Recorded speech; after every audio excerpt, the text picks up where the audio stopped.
I want it safe for my children and for everybody else's children. So I started a group for mental health and addiction. And it has roughly 1,200 members right now.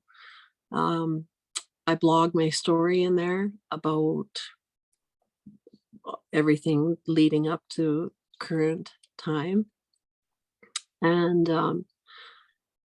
that kind of brings me to where I am now. I'm a community support worker for Elevate NWO. It's a harm reduction organization out of Thunder Bay. So I'm accountable to them, but I get my supplies through the health unit.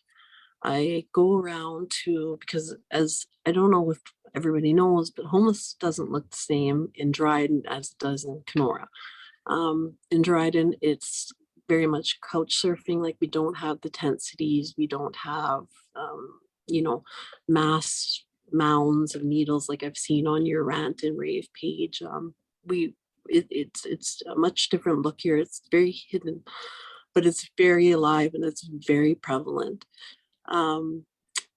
For the majority of people I work with, when I open the door, it's literally like walking into Vancouver. It's like literally like just walking from Dingwall Parkway to East Eastern Street.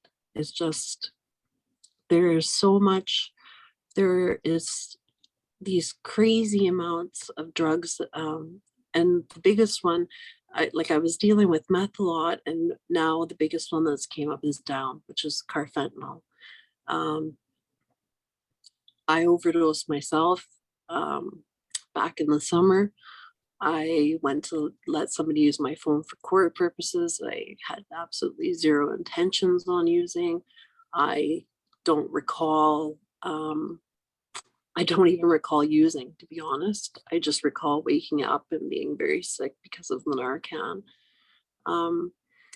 So that leads me to the safe injection site, and why I personally think that it's needed. And I'm going to tell you a little story about just yesterday, what I witnessed. Yesterday it was, or not yesterday, pardon me. This would have been Thursday, Friday, pardon me. I went to Shoppers Drug Mart. It was literally minus 40 with the wind chill. In between the building and there's a garage for them or whatever, there's a little walkway, a little wall. And there was a girl in there. It's minus 40 below. She's got her jacket off and she's just jabbing herself over and over and over again. There's blood dripping all over the ground. I can't let them into my vehicle to, I can't have like that biohazard material in. I did stay with her for until she was able to hit herself and make sure that she was going to be okay. But this is right outside Shoppers Drug Mart. It wasn't fentanyl, it was morphine, or hydromorphs. But regardless, the fact remains that this woman literally walked out the door and in 40 below weather sat there and cooked up a pill and started to inject herself. So some of the huge reasons that we need the safe injection site, it reduces ODs for one. Some of the places I go to, they have 6 overdoses in a day in one house. It's craziness. I get 20 Narcan kits. I take them out. As quick as I give them out, they're gone, and people are calling me for more. It's insane. So it will help reduce ODs. It's safe, it's clean, it's a secure place with trained professionals and peers that also understand what's going on. It reduces the visibility to the public in the instance of like the girl I'm talking about. It connects with referrals so that referrals can be made for mental health, housing, OW, court, whatever, wherever they may be in their life, meet them there. meet them at where they're at. Um, Again, like I said, it would provide wound care, that kind of stuff. It would help reduce the transmission of HIV, Hep C, transmissible diseases. Um,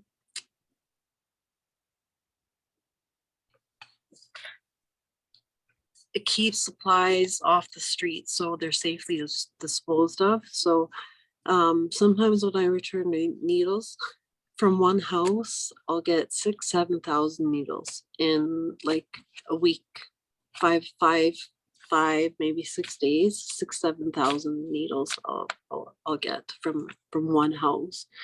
And I there's 5 that I frequent on a regular basis. So that's like I'm bringing in like tens of thousands of needles in a month. Um, um, it reduces risk to the community and makes open consumption more easily discouraged. So if it's not seen, it